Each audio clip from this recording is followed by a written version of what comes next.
Jalen Cross stood frozen, staring at the eviction notice. 30 days to leave. He was drowning in debt, raising his 6-year-old daughter alone after his wife died, and his job barely covered rent. But at his lowest point, his cold, untouchable CEO, Aria Thorne, called him into her office and made an insane offer. "Marry me for 1 year. I'll erase all your debt." A contract marriage. A woman who didn't believe in emotion. A man on the edge of collapse. Would this deal save Jalen or destroy him completely? Jalen hadn't slept in 3 days. He sat at the tiny kitchen table in his cramped apartment, surrounded by bills he couldn't pay. Medical debt from when his wife was in the hospital. Rent overdue by 2 months. His daughter's school tuition notice stamped in red. Final warning, his daughter Naya was asleep in the next room. She was 6 years old. She didn't know they were about to lose their home. Jalen pressed his palms against his eyes. His dark brown skin was ashen from exhaustion, the threads of gray at his temples more pronounced than they'd been a year ago. He'd been working double shifts at the marketing firm, but it wasn't enough. It was never enough. His wife had died in a car accident 2 years ago, and the hospital bills alone had buried him. He tried everything: loans, credit cards, borrowed money from friends who stopped answering his calls. Now the eviction notice sat in front of him like a death sentence. He looked at Naya's door. She deserved better than this. She deserved a father who could give her stability, safety, a future. Instead, she had him, a man who couldn't even keep a roof over her head. His phone buzzed, a message from his boss. "Come to my office tomorrow morning, 9 sharp." He stared at the text. Aria Thorne didn't send messages like this unless something was wrong. She was the CEO, a woman so sharp and cold that people whispered about her like she was made of ice. Jalen had worked under her for 3 years and had maybe spoken to her directly 5 times. He typed back a quick reply. "I'll be there." Then he went to bed, knowing he wouldn't sleep. The next morning, Jalen stood outside Aria's office on the top floor. Through the glass walls, he could see her sitting at her desk, perfectly composed. She wore a tailored black suit. Her dark hair was styled in elegant twists pulled back from her face, and her deep brown skin seemed to glow against the white of her office. He knocked. Aria's voice came through, clipped and precise. "Come in." The office was massive, all clean lines and minimalism. Floor-to-ceiling windows overlooked the city. Aria gestured to the chair across from her desk. "Sit." He did. She set down her pen and looked at him. Her eyes were sharp, unreadable. "I know everything about you, Jalen." He blinked. "I'm sorry?" Aria slid a folder across the desk. Inside were copies of his bills, bank statements, eviction notice, medical records from when his wife died, even Naya's school payments. His stomach dropped. "How did you—" "I had you investigated." She leaned back. "Because I need something from you, and you need something from me." Aria continued, her tone businesslike. "I'm 32 years old. I built this company from the ground up. But my parents have given me an ultimatum. If I don't get married within 6 months, they'll revoke my inheritance and hand control of the family empire to my brother." She opened a drawer and pulled out a thick contract bound in leather. "I need a husband for 1 year. You need financial stability. This is a transaction, nothing more." Jalen looked down at the contract. The words blurred in front of him. "The terms are simple," Aria said. "You move into my penthouse. We attend public events as a married couple. You follow my instructions. In exchange, I pay off every cent of your debt. Medical bills, rent, tuition, everything. After a year, we divorce. You walk away with $200,000 and a clean slate." Jalen's throat was dry. You want me to sell myself? Aria's gaze didn't waver. I want you to make a smart decision. You're out of options. In 30 days, you'll be homeless. Your daughter will end up in a situation neither of you can recover from. This is your way out. Why me? He asked. Aria tilted her head. Because you're not a threat. You're not from my world. No one will suspect this is anything other than a whirlwind romance. You're ordinary, forgettable, perfect. The word stung, but Jalen couldn't argue. Aria stood and walked to the window. I don't believe in love, Jalen. I believe in control. This arrangement gives me what I need. If it gives you what you need, then we both win. What if I say no? Jalen asked. Aria turned. Then you leave, and we never speak of this again. Jalen's heart was pounding. He thought of Naya, her small voice asking if they were going to be okay, the way she pretended not to notice when there wasn't enough food. I need to think about it, he said. Aria nodded. You have until tomorrow morning. After that, the offer expires. That night, Jalen sat on the floor of Naya's room, watching her sleep. She was curled up under a thin blanket, her stuffed bear tucked under her arm. Her dark curls spread across the pillow. She looked so small, so fragile. He thought about what Aria had said. You're out of options. She was right. He thought about the eviction notice, the debt collectors, the look on Naya's face when he told her they couldn't afford her birthday present last year. He thought about Aria's cold, emotionless eyes, about the life she was offering, a life that felt like selling his soul. But then he thought about Naya waking up on the street, thought about losing her to the system. The choice wasn't really a choice at all.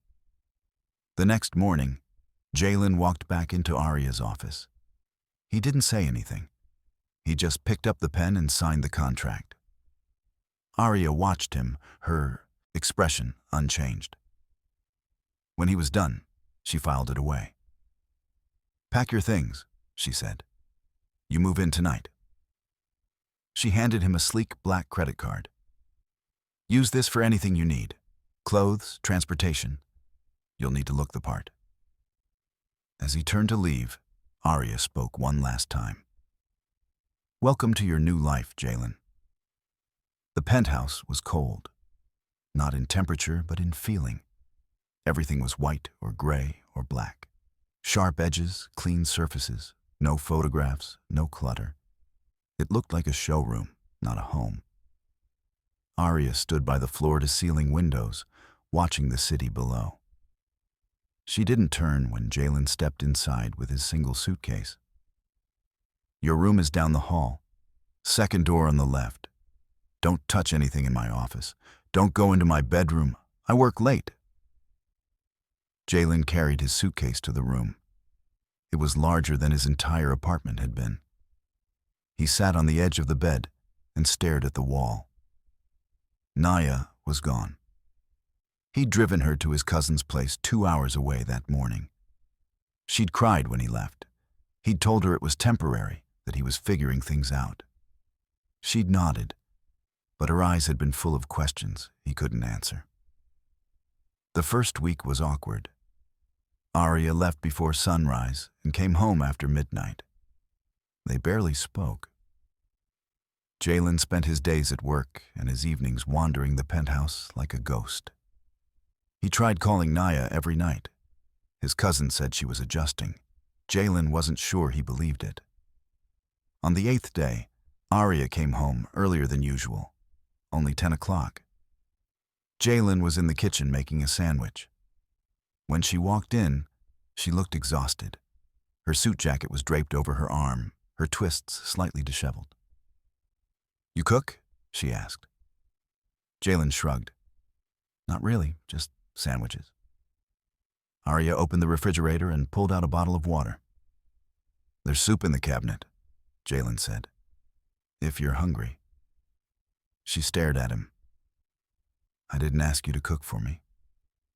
I know. But you look like you haven't eaten all day. She didn't move. She stood there looking at the counter like she didn't know what to do with herself. Jalen opened the cabinet, took out a can of soup, and heated it on the stove. When it was ready, he poured it into a bowl and set it on the table. Sit, he said. Aria looked at him, then at the bowl. She sat down and ate in silence. When she was done, she set the spoon down. Thank you, she said quietly. It was the first time she'd said those words to him. 2 weeks later, Aria called him into the living room. We have our first public event this weekend, a charity gala. We'll need to attend together. She handed him a tablet with a list of instructions: how to dress, how to stand, what to say, what not to say. Memorize this, Aria said. You'll be playing the role of my loving husband. You hold my hand, you smile, you laugh at my jokes, even if they're not funny. You make people believe we're in love. Can you do that? She asked. Jalen met her eyes. I don't have a choice, do I? Aria's expression didn't change. No, you don't. The gala was held in a hotel ballroom that looked like it cost more than Jalen's entire life. Chandeliers hung from the ceiling. Everyone was dressed in suits and gowns worth thousands. Jalen felt like an imposter. Aria stood beside him, her hand resting lightly on his arm. Her dress was dark blue, elegant, fitted. She smiled at people as they approached, introduced Jalen as her husband, laughed at their jokes. Jalen played his part. He smiled, he shook hands, he said the things Aria had told him to say. But he could feel the eyes on him, the whispers. Who was this man? Why would someone like Aria Thorne marry someone like him? At one point, a man approached them. He was tall, broad-shouldered, with the same sharp features as Aria. His smile didn't reach his eyes. Aria, he said smoothly, introduce me to your husband. Aria's grip on Jalen's arm tightened. Vance, this is Jalen. Jalen, this is my brother. Vance extended his hand. His grip was firm, almost aggressive. So you're the one, Vance said. I have to admit, I was surprised. Aria's never been the romantic type. Jalen forced a smile. People change. Vance's eyes narrowed. Do they? Aria stepped in. We should get back to the guests. Excuse us, Vance. She pulled Jalen away. When they were far enough, Jalen glanced at her. He doesn't believe us. Aria's jaw was tight. He doesn't need to. He just needs to stay out of our way. But Jalen could see it in her eyes. Vance was a problem. That night, back at the penthouse, Jalen found Aria standing on the balcony. She was still in her gown, arms wrapped around herself. Jalen stepped outside. You okay? Aria didn't turn. Vance is going to dig. He's going to try to find something to prove this isn't real. Jalen leaned against the railing. What happens if he does? Her voice was quiet. Then I lose everything. For the first time, Jalen saw something in her that wasn't cold or controlled. She looked afraid. After a long moment, Aria spoke again. Why did you really sign the contract, Jalen? You know why? I didn't have a choice. Aria shook her head. Everyone has a choice. You could have walked away, but you didn't. Jalen thought about Naya, about the eviction notice, about the feeling of drowning. I signed because I was scared, he said. Scared of failing my daughter. Scared of losing the only thing I had left. Aria turned to him. Her eyes were softer now. I signed because I was scared too, she said. Scared of being alone, scared of proving my family right, that I'm nothing without them. It was the first time she'd admitted anything real to him. They stood there in the silence, two strangers bound by fear, pretending to be something they weren't. Over the next few weeks, something shifted. Aria started coming home earlier. She'd find Jalen in the kitchen and sit at the counter watching him cook. Sometimes she'd ask about his day. Sometimes she'd tell him about hers. One night, Jalen made pasta. Simple, nothing fancy, but Aria ate every bite. "This is good," she said and smiled, a real smile, not the practiced one she wore at events. A few days later, Jalen received a call from his cousin. Naya was doing well, but she missed him. That night, he told Aria. She listened without interrupting. Then she stood. "I'll arrange for you to see her this weekend. I'll have a car take you." Jalen stared at her. "You don't have to." "I do," Aria said firmly. "You shouldn't be separated from your daughter." The next Saturday, Jalen drove 2 hours to see Naya. When she ran into his arms, he held her so tight he thought he might break. When he returned to the penthouse, Aria was waiting. She handed him a cup of coffee and sat beside him on the couch. "Thank you," Jalen said. Aria nodded. "You're a good father." It was the kindest thing she'd ever said to him. But things weren't getting easier. Vance was circling. He'd been asking questions, digging into Jalen's background. At a family dinner, he'd cornered Jalen in the hallway. "You think you're clever," Vance had said, his voice venomous. "You think you can just waltz into this family and take what's mine?" Jalen had kept his voice steady. "I'm not taking anything." Vance had leaned in close. "You're a nobody, Jalen. A poor, desperate nobody. And when this falls apart, and it will, you'll go back to being exactly what you are. Nothing." The words stung because part of Jalen believed them. One evening, Jalen came home to find Aria on the couch, her laptop open, her face pale. She looked up. "What's wrong?" Jalen asked. Aria turned the laptop toward him. On the screen was an email from Vance. Attached was a document, evidence of Jalen's financial history, his debts, his eviction notice, everything. "He's going to use this," Aria said. "He's going to show it to the board, to my parents. He's going to prove this is fake." Jalen's stomach dropped. "What do we do?" Aria closed the laptop. "We can't let him win." But Jalen could see the fear in her eyes. 2 days later, Aria's mother invited them to dinner at the family estate. It was a trap, and they both knew it. But they couldn't refuse.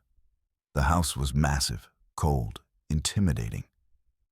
Vance was already there, sitting at the head of the table with a smug smile. Dinner was tense. Vance made pointed comments, testing them, watching for cracks. After dinner, Aria needed to grab something from her childhood bedroom. Jalen followed her upstairs. The room was pristine, untouched. Aria was searching through a drawer when Jalen noticed something odd. A small camera hidden in the corner of the bookshelf. His blood ran cold. "Aria," he said quietly. She turned. He pointed to the camera.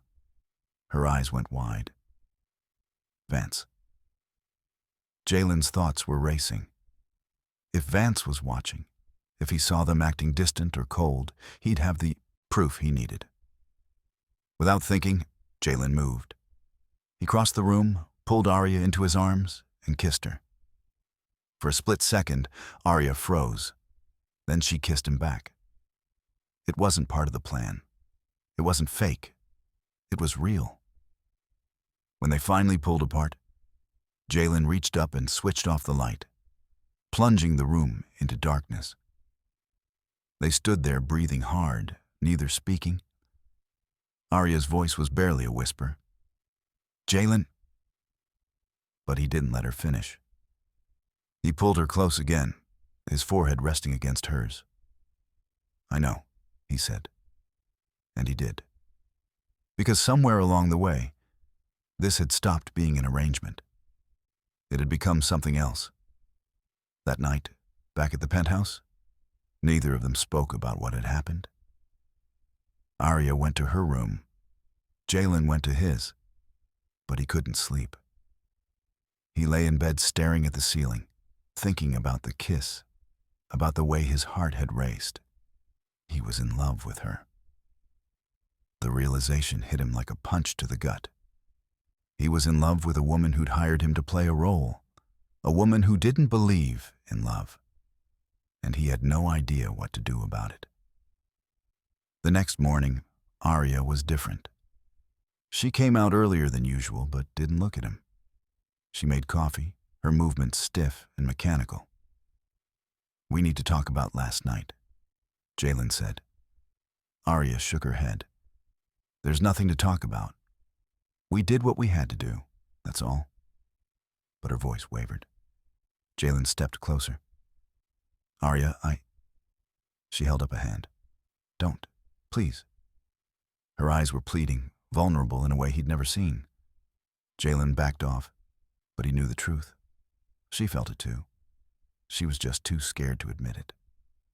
A week later, Vance made his move. He called an emergency meeting of the board of directors. Aria received the notification late at night. Her hands shook as she read the email. "He's going to do it," she said. "He's going to show them the contract." Jalen sat beside her. "Then we tell them the truth." Aria looked at him. "What truth? That we started as a lie?" Jalen took her hand. "That we started as a lie. But it's not a lie anymore." Aria's eyes filled with tears. "Jalen, I can't." "Yes, you can," Jalen said. "We both can." But Aria pulled her hand away. "You don't understand. If I lose this, I lose everything." Jalen stood. "Then we fight together." Her phone rang. It was Vance. "See you at the meeting, little sister," his smug voice said. "Bring your husband. This should be fun." The line went dead. Aria looked at Jalen. "This is it." Jalen nodded. "Then let's end this." The boardroom was cold and sterile. Aria sat beside Jalen, her face blank, but he could feel her tension. Vance stood at the head of the table, a stack of documents in front of him. He looked like a man who'd already won. Aria's parents sat at the opposite end, watching everything. Vance began. "I've called this meeting because my sister has been deceiving this family and this company." He slid documents across the table, copies of the contract, Jalen's financial records. Aria hired Jalen Cross to pose as her husband, a contract marriage. She's been lying to secure her inheritance. Murmurs rippled through the room. "Do you deny it?" Vance asked. Aria stood. Her voice was steady. "No, I don't deny it." The room erupted. Aria raised her hand, and it fell quiet. "We did start with a contract," she said. "Jalen needed help. I needed a solution. It was a business arrangement, nothing more." Vance leaned forward. "So you admit you lied?" Aria's eyes were cold. "I admit I made a choice to protect what I built, a choice to survive in a family that values power over people." She turned to the board. "Yes, it started as a contract. But if you're here to judge me for that, you're missing the point. This company doesn't care about love or marriage. It cares about results. And I've delivered results." Vance slammed his hand on the table. "This is about integrity. You lied to everyone in this room." Jalen couldn't stay silent anymore. He stood, every head turned to him. "Aria told you the truth," Jalen said. "We started with a contract. But what she didn't tell you is that it's not a contract anymore." Aria looked at him, her eyes going wide. Jalen continued. "I signed that contract because I was desperate. I was broke, about to lose everything. I didn't know her. I didn't care about her. I just wanted to survive." He turned to the board. But then I lived with her. I saw who she really is. Not the CEO, not the cold, untouchable woman everyone thinks she is. I saw someone who works herself to exhaustion because she cares about this company. Someone who spent her entire life proving she's good enough. Someone who's scared of being alone. His voice softened. Somewhere along the way, it stopped being an arrangement. I stopped pretending. And I think she did too. He turned back to Aria. I love you. I don't care about the contract. I don't care about the money. I love you because you're the strongest, most stubborn, most brilliant person I've ever met. And if that makes me a fool, then I'm a fool. No one spoke. Aria stared at him, tears streaming down her face. Vance's voice cut through. This is pathetic. You expect us to believe this? That a broke, desperate man suddenly fell in love with one of the richest women in the country? Before anyone could respond, the door opened. Aria's mother stood. She walked to the center of the room. That's enough, Vance, she said. Mother, you can't. I said enough. She turned to the board. I've been listening with great interest. I knew about the contract from the beginning. The room exploded. Vance's face went pale. You what? Aria's eyes went wide. You knew. Her mother nodded. Aria came to me before she made the arrangement. She told me everything, and I approved it. She looked at Aria. You've spent your entire life thinking that strength means shutting people out. That love is a weakness. I wanted to see if you could find someone who would see past the walls you built. Someone who would care about you, not your money or your power. Her mother smiled sadly. You needed to figure it out on your own. She turned to Vance.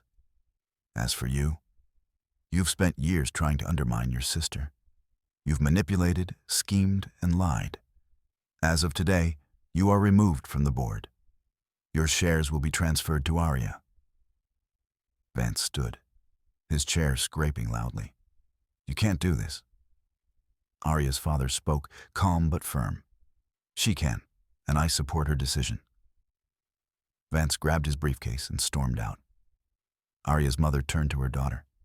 This man loves you, and unless I'm very much mistaken, you love him too. Aria looked at Jalen. Her walls were gone. Her mask had shattered. I do, Aria whispered. I love him. Jalen crossed the room and pulled her into his arms. She buried her face in his chest. The board members quietly filed out.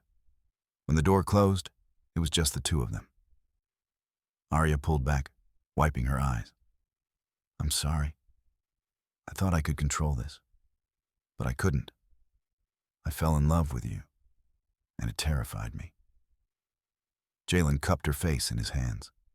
You don't have to be scared anymore. Aria laughed through her tears. I don't know how to do this. I don't know how to be soft. Jalen smiled. Then we'll figure it out together. He kissed her. And this time, there was no camera, no audience, no reason to pretend. It was just them. 6 months later, Jalen stood in the kitchen making pancakes. Naya sat at the counter, swinging her legs, chattering about school. She'd moved back home after the wedding, settling into their new life with surprising ease. Aria walked in, her hair in a messy bun, wearing one of Jalen's old t-shirts. She kissed Naya on the head, then wrapped her arms around Jalen from behind. You're going to burn those? She said. Jalen laughed. I've got it under control. Naya grinned. Are you guys going to be all lovey-dovey again? Aria ruffled her hair. Probably. Naya made a face, but she was smiling. Later that day, they had a small ceremony. Just family and a few close friends. No cameras, no press, no performance. Aria wore a simple white dress. Jalen wore a suit that actually fit. When the officiant asked if they took each other, They both said yes without hesitation. This time, it was real. 2 years later, Aria stood in the nursery, holding their newborn son. Jalen wrapped his arms around them both. "He has your eyes," Jalen said. Aria smiled. "And your stubbornness." Naya peeked through the door. "Can I hold him?" Aria nodded. Naya carefully climbed onto the chair, cradling her baby brother with the practiced care of a devoted older sister. Jalen looked at Aria. "You ever think about how we started?" Aria leaned into him. "Every day." "Regret it?" Aria shook her head. "Not for a second."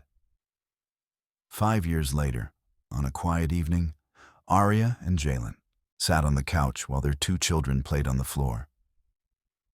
Naya was 11 now, reading a book in the corner. Their son Daniel was building something with blocks. Daniel looked up. "Mom, how did you and Dad meet?" Aria and Jalen exchanged a glance. "We met because of a contract," Aria said. Daniel frowned. "Like for work?" Jalen nodded. "Sort of. Your mom needed a husband. I needed help.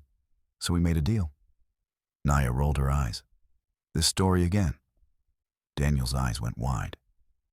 "Wait, so you didn't love each other at first?" Aria shook her head. "No, we didn't." "Then how did you fall in love?" Aria looked at Jalen. He smiled and took her hand. "We fell in love," Jalen said, "because we stopped pretending. We stopped trying to be what we thought we should be and just let ourselves be real." Aria squeezed his hand. "And because sometimes the best things in life start in the most unexpected ways." Daniel thought about that, then went back to his blocks. Naya smirked. "Still a weird story." Aria laughed. "Maybe, but it's our story." Jalen pulled her close, kissing the top of her head. "And I wouldn't change a thing." Outside, the city lights twinkled in the distance. Inside, the family sat together, warm and safe and real. Because the best love stories aren't the ones that start perfectly. They're the ones where 2 broken people find each other and choose every single day to heal.